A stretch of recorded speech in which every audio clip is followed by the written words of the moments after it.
नमस्कार, मी Mansi. News अनकटच्या prime time मध्ये तुम्हा सगळ्यांचं स्वागत करते. बातमीपत्राला सुरुवात करण्याआधी नजर टाकूया बातमीपत्रातील काही महत्त्वाच्या हेडलाईन्सवर. जनसन्मान यात्रेचे चाकूर शहरात आगमन, उपमुख्यमंत्री अजित पवार यांना मराठा बांधवांचं निवेदन. कोल्हापूरच्या माजी पालकमंत्र्याला कावीळ झाल्यासारखं सगळं जग पिवळं दिसतंय. खासदार धनंजय महाडिकांचा आमदार सतेज पाटील यांच्यावर निशाणा. जालना आणि घनसावंगी विधानसभेवर राष्ट्रवादी काँग्रेस अजित पवार गटाचा दावा, नागरिकांनी हेल्पलाईन क्रमांकावर संपर्क साधून समस्यांचे निराकरण करावे, राजेश विटेकर यांचं आवाहन. आणि सुंदर बस स्थानक स्पर्धेत अंबाजोगाई आगार प्रथम, छत्रपती संभाजीनगर विभागात अंबाजोगाई आगाराचे यश. आता पाहूयात सविस्तर वृत्त. उपमुख्यमंत्री अजित पवार यांची जनसन्मान यात्रा लातूर जिल्ह्यातील महाळगरा ते अहमदपूर दरम्यान काढण्यात आली आहे. त्या दरम्यान राष्ट्रवादी काँग्रेस पक्षाच्या जनसन्मान यात्रेचे चाकूर शहरात आगमन झाल्यानंतर कार्यकर्त्यांनी यात्रेचं जोरदार स्वागत केले. दरम्यान यावेळी मराठा समाज बांधवांनी उपमुख्यमंत्री अजित पवार यांना निवेदन देत मराठा आरक्षणाबाबत त्यांची भूमिका जाहीर करण्याची मागणी केली आहे. मध्य प्रदेशचे कॅबिनेट मंत्री कैलास विजयवर्गीय यांनी आज नागपुरातील दीक्षाभूमी आणि संगभूमी रेशीमबाग येथे भेट घेत दर्शन घेतले आणि त्यानंतर माध्यमांशी त्यांनी संवाद साधलाय. ते म्हणाले की कोलकात्यात पोलीस, राजकारणी आणि गुंड हे सोबत काम करत असतील तर कायदा सुव्यवस्था कशी राहील. तेथे आरोपीच पोलिसांच्या गाडीत जाताना पाहण्यात आलाय. ज्या राज्याचा मुख्यमंत्री ही एक महिला आहे त्या राज्यात महिला सुरक्षित नाहीत. यासोबतच बंगालमधील आता हिटलरच्या नंतर कोणी तानाशह असेल तर ते म्हणजे ममता बॅनर्जी. ना खाता नाही बही, जो ममताजी कहे वही सही, असा कारभार तिथे चालतो. अशा शब्दात कैलास विजयवर्गीय यांनी टीकास्त्र सोडलंय. वहां पर पुलिस, असामाजिक तत्व और राजनेताओं का एक नेक्सस काम कर रहा है. आपने देखा होगा कि जो रेपिस्ट है वो पुलिस की गाड़ी में मोटरसाइकिल पे गए और वो स्वयं वहां पर सामाजिक पुलिस का सदस्य है. अब बताइए, जहाँ की पुलिस, अगर पुलिस में काम करने वाला व्यक्ति वह रेपिस्ट हो तो महिलाओं की सुरक्षा कैसे होगी उस प्रदेश के अंदर. ये बहुत शर्म की बात है कि जहाँ महिला मुख्यमंत्री है वहाँ महिलाएं सुरक्षित नहीं है और वहाँ के मुख्यमंत्री अपराधियों के साथ है. तो ऐसे मुख्यमंत्री को कुर्सी पे बने रहने का कोई अधिकार. जो काम पर नहीं आएंगे उनके खिलाफ कार्रवाई भी कह रही है ममता बनर्जी, कार्रवाई करेगी. अगर आज के समय में हिटलर के बाद कोई तानाशाह हुआ है तो ममता जी है, ऐसा मेरा मानना है. क्योंकि वहाँ डेमोक्रेसी नहीं है, वहाँ ममता कहे वही सही, न खाता न बही, जो ममता जी कहे वही सही. छत्रपती शिवरायांचा पुतळा पडल्या प्रकरणी आम्हाला राजकारण करायचे नाही, मात्र जो कोणी या प्रकरणी दोषी असेल त्याला कठोरात कठोर शासन व्हायला पाहिजे, अशी मागणी मनोज जरांगे पाटील यांनी केली आहे. देवेंद्र फडणवीस छत्रपती शिवरायांचे दुश्मन आहेत असे आम्ही म्हणणार नाही, मात्र त्यांनी या प्रकरणी कारवाई केली नाही तर येत्या निवडणुकीत भाजपला त्याचा मोठा फटका बसणार हे नक्की, असा इशारा यावेळी मनोज जरांगे यांनी दिलाय. नाही, छत्रपती शिवरायांचं स्मारक पडलं कारण ते दैवत होते या देशाचे, या हिंदूचे, सगळ्या जाती धर्माचे. इथं आमच्या भावना दुखावल्या. स्मारक पडलं किंवा मोठा अवमान आहे. त्यांच्यावरती कारवाई अशी व्हायला पाहिजे की त्याला जेलमधून कधीच नाही सोडलं पाहिजे. कारण महापुरुष कोणचे असो, ज्यांचं जर असं झालं तर त्या काम करण्याला एक जरब बसली पाहिजे की जर आपण असं केलं तर वाईट परिणाम होते, ही जरब मात्र बसली पाहिजे. याचे दुर्गामी परिणाम सरकारवरती वाईट होऊ शकते. मात्र कोण त्यांना दुश्मन म्हणलं आहे, छत्रपती शिवरायांचे देवेंद्र फडणवीस दुश्मन आहेत हे असं म्हणलेत. आम्ही काय राजकारण नाही करणार. छत्रपती शिवरायात आम्हाला राजकारण करायचं नाही. ते शत्रू फडणवीस साहेब दुश्मन आहेत शिवरायांचे हे असं आम्ही नाही म्हणणार, कारण ते आम्ही राजकारण नाही करणार. ते शत्रू नसतीलही, दुश्मन नाहीत. पण एक मात्र खरं आहे, त्यांनी याची सखोल चौकशी करून त्याला जेलमध्ये कायमचं टाकलं पाहिजे. कारण आम्ही राजकारण नाही करणार. कोणी त्यांना शत्रू म्हणलं म्हणजे आम्ही म्हणावं असं नाही. जो तो ज्याचा त्याचा बोलण्याचा भाग असतो. आम्हाला कशात राजकारण करायचं नाही. पण जर त्या पुतळ्याचं काम करणारा असेल किंवा ज्याची काय चूक असेल, मग तो कोणी असो, त्यात नेता असो किंवा सामान्य माणूस असो किंवा कोणचा कॉन्ट्रॅक्टर असो, काही असो, त्याच्यामध्ये माहीत नाही आम्हाला ते काय असेल, त्याला मात्र जेलमधून सुट्टी नाही झाली पाहिजे. नसता याचे परिणाम सरकारला पुढं भोगावं लागणार. कोल्हापुरातील ऐतिहासिक दसरा चौकात मंगळवारी रात्री खासदार धनंजय महाडिक युवा शक्तीची दहीहंडी पार पडली। या कार्यक्रमात भाजपचे राज्यसभा खासदार धनंजय महाडिक यांनी आपल्या भाषणात महायुतीचा प्रचार तर केलाच, त्याचबरोबर त्यांचे कट्टर विरोधक आणि माजी पालकमंत्री काँग्रेस आमदार सतेज पाटील यांच्यावर जोरदार निशाणाही साधलाय। कोल्हापूरच्या माजी पालकमंत्र्यांना कावीळ झाल्यासारखं सगळं जग पिवळं दिसतंय असं म्हणून जर त्यांनी कामं केली असतील तर दहीहंडीचे 3 लाख त्यांना बक्षीस देतो असंही महाडिक म्हणाले। आपण जसं म्हणतो की कावीळ झालेल्याला सगळं जग पिवळं दिसतंय, तसं आमच्या कोल्हापूरच्या माजी पालकमंत्र्याला सुद्धा सगळं पिवळं दिसणार। याची फार मोठी अडचण आहे बंधू। तुम्ही विचार करा, या कोल्हापूरकरांनी त्यांना भरभरून दिलेलं आहे। लहान वयामध्ये त्यांना आमदार केलं, लहान वयामध्ये त्यांना मंत्रीपद दिलं। कोल्हापूरच्या लोकांनी सगळ्या सत्ता त्यांच्या ताब्यामध्ये दिल्या। 15 वर्ष महापालिका त्यांच्याकडे आहे, 6 आमदार त्यांचे, 4 विधानसभेचे आणि 2 विधान परिषदेचे आमदार ते स्वतः आहे। काय केलं कोल्हापूरकरांसाठी त्यांनी सांगावं? एकही भरीव काम केलं असेल तर आजचे दहीहंडीचे 3 लाख रुपये मी त्यांना बक्षीस म्हणून द्यायला तयार। काही केलं नाही। 2 मोठे उपकार आपल्यावर केलेले आहेत। थेट पाईपलाईन 14 वर्ष झाले, रामाचा वनवास सुद्धा 14 वर्षांनी संपला होता, पण आमच्या थेट पाईपलाईनचा वनवास अजून सुद्धा संपलेला नाही। रोज एक ठिकाणी लिकेज होते, परवा वादळ आलं, सगळ्या इलेक्ट्रिकच्या वायरी तुटल्या आणि कोल्हापूरच्या पाण्याचा जो पाणी येत होतं ते बंद झालेलं आहे। जालना आणि घनसावंगी विधानसभेच्या जागेवर आम्ही महायुतीकडे दावा केला असल्याची प्रतिक्रिया विधान परिषदेचे सदस्य तथा राष्ट्रवादी काँग्रेसचे प्रवक्ते राजेश विटेकर यांनी दिली आहे। जालन्यात आयोजित पत्रकार परिषदेत पत्रकारांच्या प्रश्नांना उत्तर देताना ते बोलत होते। जर जालना विधानसभेची जागा राष्ट्रवादी काँग्रेस अजित पवार गटाला सुटली तर आमचे उमेदवार राष्ट्रवादी काँग्रेसचे जिल्हा प्रमुख माजी आमदार अरविंद चव्हाण हेच आहेत असं सांगत राज्याच्या लोककल्याणकारी योजना लोकांपर्यंत पोहोचवण्यासाठी राष्ट्रवादी काँग्रेस पक्षाने हेल्पलाईन क्रमांक जारी केला असून त्यावर संपर्क साधून नागरिकांनी आपल्या अडीअडचणीचे निराकरण करावे असं आवाहन देखील विटेकर यांनी केलंय। त्याच लोककल्याणकारी योजना महाराष्ट्रातील तळागाळापर्यंत पोहोचाव्या, वाडी तांड्यापर्यंत पोहोचाव्या, शहरातील सर्व गल्लोगल्ली त्या ठिकाणी त्या पोहोचाव्या। त्यामुळं राष्ट्रवादी काँग्रेस पक्षाच्या वतीने महाराष्ट्रवादी हेल्पलाईन ही सुरुवात केलेली आहे। या महाराष्ट्रवादी हेल्पलाईनचा नंबर 9861 71 71 71 9861 71 71 71 असा हा हेल्पलाईन नंबर आहे। वेळ झाली आहे बातमीपत्रात छोट्याशा विश्रांतीची, कुठेही जाऊ नका, पाहत रहा न्यूज अनकट। ऐतिहासिक वारसा लाभलेला मराठा मुलूक महाराष्ट्र। या महाराष्ट्राला विविध रंगी छटा आहेत। साहित्य, कला, पर्यटन, नृत्य, भाषा, संत परंपरा अशा विविधतेने तो नटलेला आहे।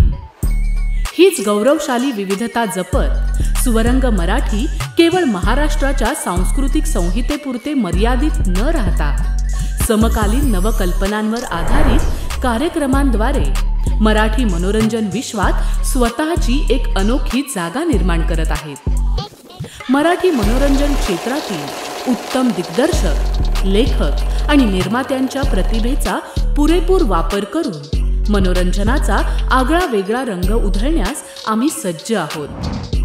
स्वरंग मराठीचे उद्दिष्ट मराठी मनोरंजन क्षेत्रामध्ये मनोरंजनाची वहिवाट सोडून रूढीवादी पद्धती तोडून मनोरंजनाचा समृद्ध अनुभव प्रदान करून देण्याचा आहे। म्हणूनच यात विविध पद्धतीचे मनोरंजक आणि माहितीपूर्ण कार्यक्रम स्वरंग मराठीवर बघता येतील। शेवटी एकच, धकाधकीच्या जीवनात धांगडधिंगा करण्यापेक्षा बसूया, हसूया, गाऊया, जगूया। नाती गोती श्रावण मोती गावामधले जीवंत रंग, नाती गोती श्रावण मोती गावामधले जीवंत रंग। चला जोडूया, चला पाहूया, जशी संस्कृती तसा स्वरंग। विश्रांतीनंतर प्राईम टाइम मध्ये पुन्हा एकदा स्वागत करते।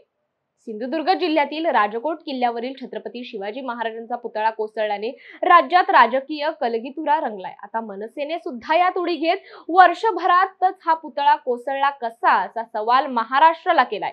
याबाबत रायगड जिल्हा मनसे संघटक किरण गुरव काय म्हणालेत पाहूयात। सिंधुदुर्गामध्ये एक दुःखद घटना घडली, ती म्हणजे आपल्या छत्रपती शिवाजी महाराजांचं स्मारक हे जमीनदोस्त झालं.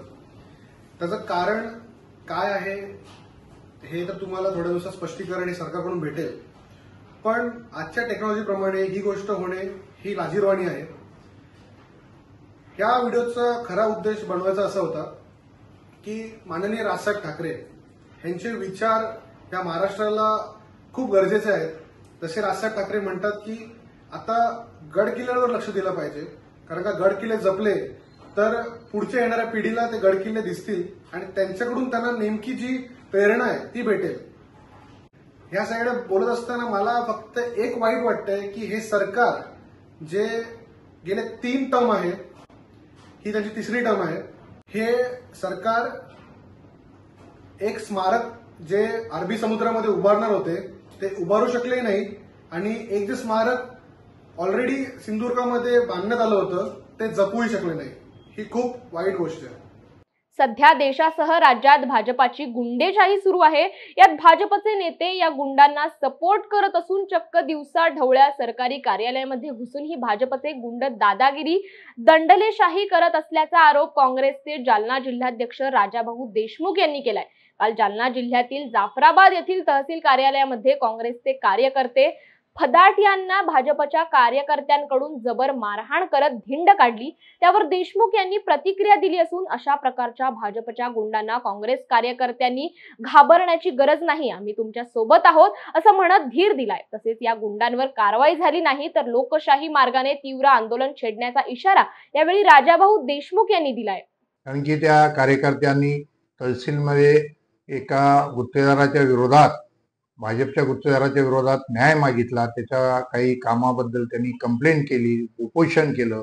त्याचा आकस म्हणून त्यांनी त्या कार्यकर्त्यांनी त्याच्यावर तहसीलमध्ये तो बसलेला असताना नायब तहसीलदारच्या कॅबिनमध्ये, नायब तहसीलदारच्या समोर त्याला तिथं कॅबिनमध्ये मारहाण केली आणि तसं मारहाण करून त्याला रस्त्यानं नेऊन शिवाजी पुतळ्यापर्यंत मारहाण करत त्याची धिंड काढली.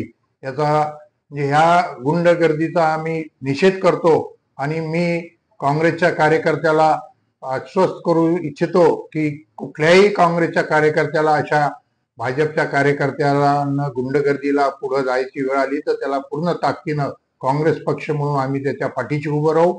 त्याला पूर्ण कायदेशीर संरक्षण कसं मिळवून द्यायचं आणि त्याला न्याय कसा मिळवून द्यायचा यासाठी पूर्ण ताकदीनं आम्ही त्याच्या पाठीशी राहू. आणि जर त्याच्यावर जर कडक गुन्हेगार दाखल नाही झाले तर आम्ही त्याच्यावर तीव्र आंदोलन निश्चित छेडण्याचा प्रयत्न करू. मालवणमधील राजकोट किल्ला येथील छत्रपती शिवाजी महाराजांचा पुतळा कोसळल्यानंतर सर्वत्र शिवभक्तांमधून तीव्र संताप व्यक्त होतोय. या प्रकरणी शिल्पकार जयदीप आपटे आणि बांधकाम सल्लागार चेतन पाटील यांच्यावर गुन्हा दाखल झाल्यानंतर जयदीप आपटे फरार झाला असून आता बांधकाम सल्लागार चेतन पाटील सुद्धा फरार झालाय. चेतन पाटीलच्या कोल्हापुरातील शिवाजी पेठेतील घराला लॉक असून कुटुंबियांसह तो फरार झाल्याचं समोर आलंय. मंगळवारी मालवण पोलीस चेतन पाटील यांच्या घरी गेल्यानंतर तो फरार झाल्याचं कळलं असून मालवण आणि कोल्हापूर पोलीस चेतन पाटीलचा शोध घेतायत.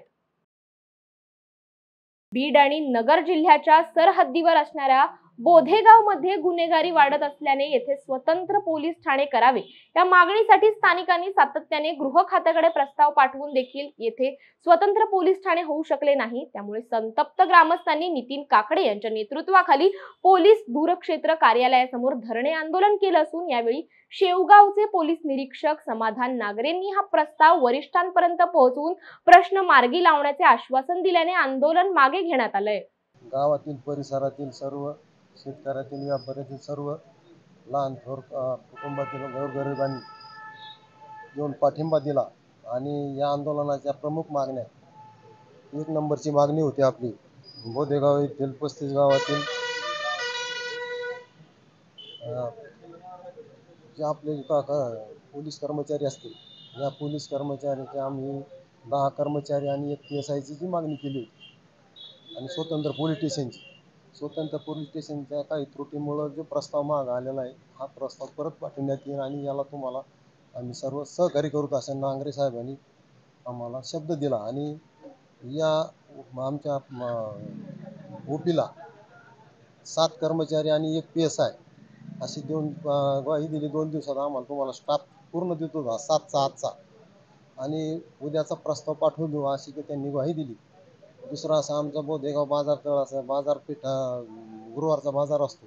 या बाजारामध्ये भाजीपाल्याच्या बाजारात जे मंगळसूत्र चोर दर बाजारी मोबाईल चोरी येते याच्यासाठी आम्हाला लेडी स्टाफ पाहिजे होता. तर तो त्यांनी सांगितलं आम्ही लेडी स्टाफ दर गुरुवारी तुम्हाला लेडी स्टाफची पूर्तता करू. कोल्हापूर शहरात खड्ड्यांचं साम्राज्य पसरलं असून पाहावं तिकडे खड्डेच खड्डे दिसत आहेत. खड्डेमुक्त कोल्हापूरसाठी आज काँग्रेसच्या वतीने आमदार सतेज पाटील यांच्या नेतृत्वात लक्षवेधी आंदोलन करण्यात आलं. आमदार ऋतुराज पाटील यांच्या उपस्थितीत कार्यकर्त्यांनी खड्ड्यांभोवती रांगोळी काढून त्यांचं पूजन करत प्रशासनाचा निषेध केला. यावेळी सरकार विरोधात जोरदार घोषणाबाजी करण्यात आली. प्रशासनाने कोल्हापूर शहरात दर्जेदार रस्ते करावेत अशी मागणी आमदार ऋतुराज पाटील यांनी केली आहे. जवळजवळ 81 वॉर्डमध्ये काँग्रेस पक्षाच्या वतीनं खड्डेमुक्त आंदोलन करायचा निर्णय आदरणीय सतेज पाटील साहेबांच्या नेतृत्वाखाली आम्ही घेतलेला आहे. आज कोल्हापूर दक्षिण मतदारसंघामध्ये मी असेल, उत्तरमध्ये जाधव वहिनी असतील, आमचे आसगावकर सर असतील, गटनेते आदरणीय सारंगधर देशमुख साहेब असतील, सचिन भाई असतील, यांच्या नेतृत्वाखाली आम्ही खड्डेमुक्त आंदोलन घेतलेलं आहे. आज कोल्हापूरचा विचार करता घरातून बाहेर पडलो तर आपल्याला खड्ड्यामध्ये जावं लागतं अशी परिस्थिती आहे. गेले अनेक वर्ष सातत्यानं आदरणीय बंटीसाहेब असतील, आम्ही असेल, आम्ही प्रशासनाकडनं मागणी करतोय की कोल्हापूरला रस्त्यांसाठी निधी द्यावा. पण आम्हाला कुठेही दिसत नाही की हा निधी आमच्या कोल्हापूरमध्ये आलेला आहे. 278 कोटी रुपयाची मागणी कोल्हापूरच्या वतीनं झालेली आहे. त्यातले 100 कोटी मिळाले असे म्हणतात, पण रस्ते कुठं आहेत हा प्रश्न आमच्या समोर आहे. आज प्रशासनानं हा निर्णय घेतला पाहिजे. किमान कोल्हापूरचे रस्ते जर तुम्हाला करायचे नसतील तर खड्डे मुजवायला तरी किमान 50 कोटी रुपये तुम्ही द्यावे, जेणेकरून दर्जेदार खड्डे हे मुजले जातील. चांगलं काम झालं पाहिजे. आज कोल्हापूरची परिस्थिती बघितली तर खड्डेमय कोल्हापूर दुर्दैवानं झालेला आहे. आणि मग राजकीय पोटी जर तुम्ही आम्हाला विरोध करत असेल तर तुम्ही राजकारणामध्ये विरोध करा, तुम्ही निवडणुकीमध्ये विरोध करा, पण आम्ही जी काही मागणी केलेली आहे रस्त्यांसाठी ती मागणी कोल्हापूरच्या लोकांना त्रास होईल अशा पद्धतीनं तुम्ही दुरावा करू नका. तुम्ही आमच्या सगळ्यांची तुम्हाला विनंती. वेळ झाली आहे बातमीपत्रात छोट्याशा विश्रांतीची. कुठेही जाऊ नका, पाहत रहा न्यूज अनकट.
विश्रांतीनंतर प्राईम टाइम मध्ये पुन्हा एकदा स्वागत करते. पाहुयात उर्वरित घडामोडी.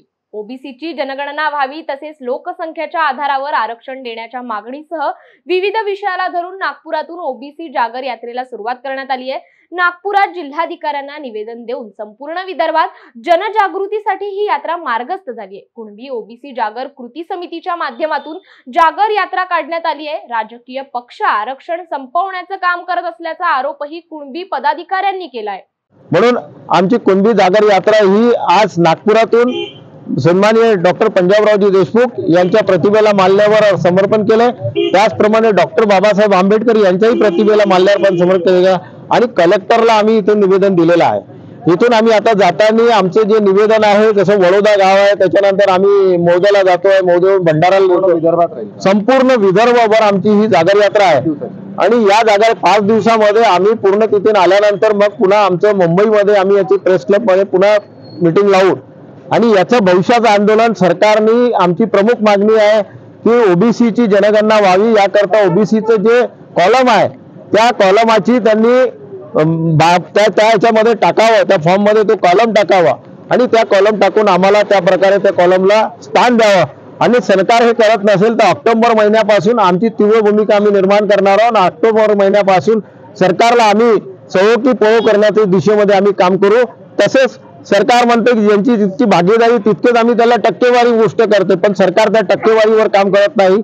आमचं 63% आम्ही लोक असताना आम्हाला आरक्षणामध्ये आम्ही 19% आणि 19% आणखीन दुसरे आणून टाकायचे आणि त्याच्यातून ईबीसी काढायची. तर या सर्व गोष्टीला ओबीसी समाजाला मान्य नाही, म्हणून आम्ही संपूर्ण आरक्षणाची मागणी घेऊन आम्ही विदर्भाच्या दौऱ्यावर निघालेलो आहे. सध्या नागपूर शहरातील आरोग्य परिस्थिती अत्यंत गंभीर आणि चिंताजनक झाली असून सार्वजनिक आरोग्य व्यवस्था कोलमडून पडली आहे. साथीचे रोग, डेंग्यू आणि चिकनगुनियाचे रुग्ण वेगाने वाढतायत. अशा परिस्थितीत तात्काळ उपाययोजना करणे अत्यंत आवश्यक असून शहरातील केटी नगर परिसरातील कोविड काळात केलेले विशेष रुग्णालय पुन्हा सुरू करण्यात यावे अशी मागणी बहुजन विचार मंचचे संचालक नरेंद्र जिचकार यांनी केलंय. असा आहे, चिकनगुनिया आणि डेंग्यूचा जो प्रादुर्भाव आहे हा दिवसेंदिवस वाढत आहे. सरकारी हॉस्पिटल, कॉर्पोरेशनचे हॉस्पिटल हे कमी पडत आहे, पण दुर्भाग्यपूर्ण पश्चिम नागपूरमध्ये केटी नगरचे जे हॉस्पिटल आहे ते कॉर्पोरेशननी तयार केलेलं हे बंद पडलेलं आहे. करोनाच्या काळामध्ये मी एक माझ्या संस्थेतर्फे ते हॉस्पिटल करोना रुग्णांसाठी कॉर्पोरेशनच्या संयुक्त उपक्रमामध्ये मी ते चालवलं. मी आज कमिशनर साहेबांना हीच विनंती करण्यात आलो आम्ही सगळेजण पश्चिम नागपूरचे सगळे रहिवासी आहे की केटी नगरचं जे हॉस्पिटल आहे ते ताबडतोब तुम्ही सुरू करा. ऍडिशनल तिथं ओपीडी तुम्ही चालवा, जेणेकरून गरीब घरचे लोक, आज तुम्ही बघाल छोट्या छोट्या प्रॅक्टिशनरकडे समस्या आहे, तिथं लाईन लागत आहे. सरकारी हॉस्पिटलमध्ये जागा नाही, बऱ्याचशा प्रायव्हेट हॉस्पिटलमध्ये बेड नाही. अशा परिस्थितीमध्ये आपली एवढी सुंदर चांगली वास्तू जी कॉर्पोरेशनने बनवलेली आहे ती बंद पडलेली आहे. मी त्यांना म्हटलं की तुम्ही चालवा तुमच्या डॉक्टर्सकडनं, नाही तर मला तुम्ही सांगा, मी ते माझे डॉक्टर्स तिथे लावून एक कमीत कमी महिन्या 2 महिन्यासाठी ते तिथं आम्ही ते हॉस्पिटल रन करू. महाराष्ट्र शासनाने दरवर्षीप्रमाणे याही वर्षी विभागानुसार स्वच्छ आणि सुंदर बस स्थानक स्पर्धा घेतली.